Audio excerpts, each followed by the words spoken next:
এবার স্যার এটা হচ্ছে আপনি যদি দেন উপর দিকে উঠে যাবে স্যার। এটা যত উপরে দিবেন অত উপরে উঠবে স্যার। উপরে এরকম সামনে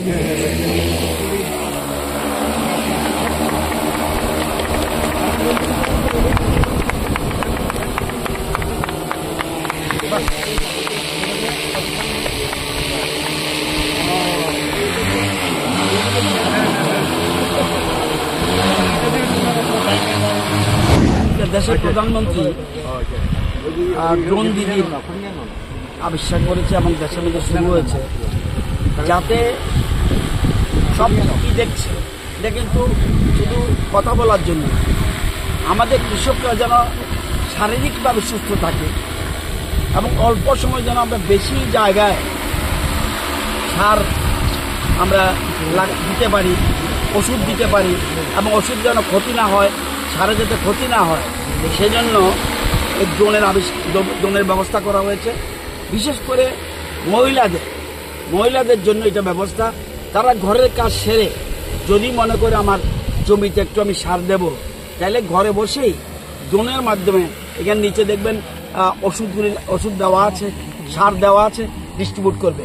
এতে পয়সার দিক দিয়েও কম লাগে, কারণ আমরা যে সার দেই সেগুলি কোথাও বেশি পড়ছে, কোথাও কম পড়ছে, এটা ইকুয়ালি সব জায়গায় পড়বে। ওষুধের ক্ষেত্রেও তাই। আর ওষুধটা সরাসরি আমরা যখন স্প্রে করি, ওষুধ কিন্তু নাকে এসে লাগতে পারে, ওষুধের ক্ষতি হতে পারে। সব দিক বিবেচনা করে এই ড্রোন আমাদের রাজ্যে আমরা এনেছি। আরও আমরা চেষ্টা করছি, প্রত্যেক ডিস্ট্রিক্টে এখন রয়েছে, প্রত্যেক ব্লকে আমরা দেব। আমাদের এসএরা রয়েছে, সুপারিনটেন্ডেন্ট এগ্রিকালচার, তাদের মাধ্যমে কৃষকরা যাতে ড্রোনের মাধ্যমে সার এবং ওষুধ ছড়াতে পারে, এই জন্য এটা ব্যবস্থা করা হচ্ছে। আজকে এদের এখানেও আমরা ডেমনস্ট্রেশনের জন্য এনেছি। এই জন্য আপনারা চোখের সামনে দেখেছেন ওষুধ দেওয়া আছে, ওষুধ ওরা ঘুরে এবং এক জায়গায় সমানভাবে পড়বে, এটাই আমরা এই ড্রোনের ব্যবস্থা করছি।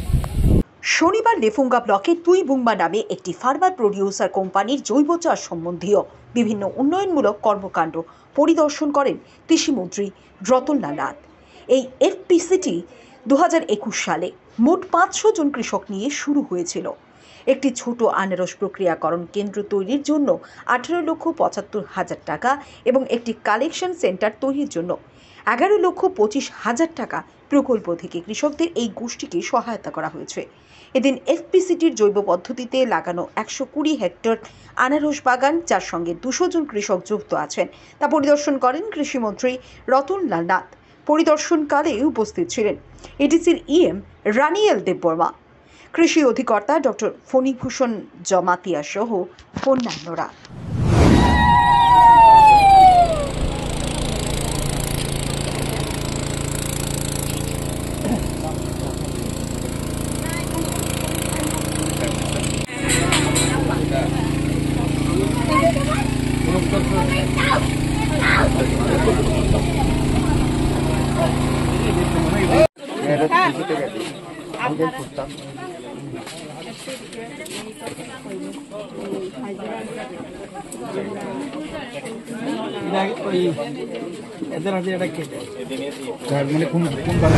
ঠিক করেছে কোইল পাইনাপেলের ঠিক করেছে বলো। ম্যাঙ্গো আছে স্যার, 2 ভ্যারাইটি, কাটিমন, সিন্দুরি। ওরা করবে। ম্যাঙ্গো লাগানো ঠিক করেছে 120 হেক্টরের মধ্যে। আর কুইন পাইনাপেলটা বেশি থাকবে, এরপরে থাকবে ম্যাঙ্গো থাকবে 2 জাতের, তারপরে কুইন পাইনাপেল আর কিউ পাইনাপেল, 2 ভ্যারাইটি করবে ওরা। মনসুন সিজন, ওই যে স্ট্যাগারিং পদ্ধতি থাকবে। আর আপেল বের আছে। আপেল খুব ভালো। ইদানিং কালে তো আপেল এত ডিমান্ড মনে হবে, এত এবং টেস্টেড। আগে আমাদের বাইরের থেকে আসতো, এখন তো আমাদের কৃষকরা, আমাদের রাজ্যের মানুষরা খুব দারুণ প্রোডাকশন করছে।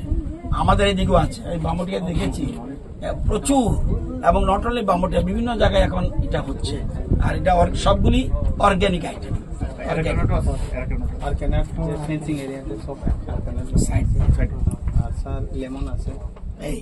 লেমন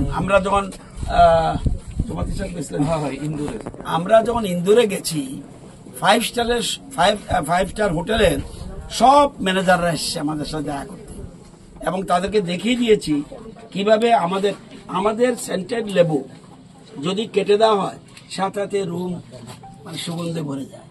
এবং ওরা দেখার পর বলছে আমরা, কিন্তু আমাদের একটাই প্রবলেম, লেবুগুলি বেশি দিন রাখা যায় না, একটু স্পট পড়ে বাইরে, নতুবা সেন্টেড লেবু আমাদের খুব আমরা জিআই ট্যাগ করার জন্য এটাও আমরা আমাদের সবরি কলা আমাদের জিআই ট্যাগ করার জন্য আমরা বলছি, আমাদের সেন্টেড লেবুর জন্য বলছি, আমাদের কাঁঠাল হ্যাঁ হতে পারে কেরালার কাঁঠাল হতে পারে, কিন্তু আমাদের কাঁঠালের মতো সুস্বাদু কাঁঠাল এরকম কোথাও আছে বলে আমি জানি না। আমাদের একটু কাঁঠালটা একটু অন্য ধরনের, এবং কাঁঠালের ডিমান্ড প্রচুর।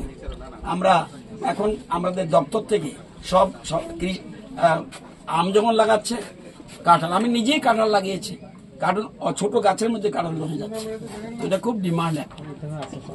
এখন ভ্যারাইটিস থাকবে, তারা বিভিন্ন ধরনের ফুড পার্কের মতো ওরা করবে, পরবর্তী সময় ফুড পার্কের মতো করবে, যাতে একদিকে টুরিস্টরা এসে দেখতে পারবে যে কি হচ্ছে এখানে। এটা খুব ভালো, 120 hectare, not a matter of job, বিরাট বড়। ওকে।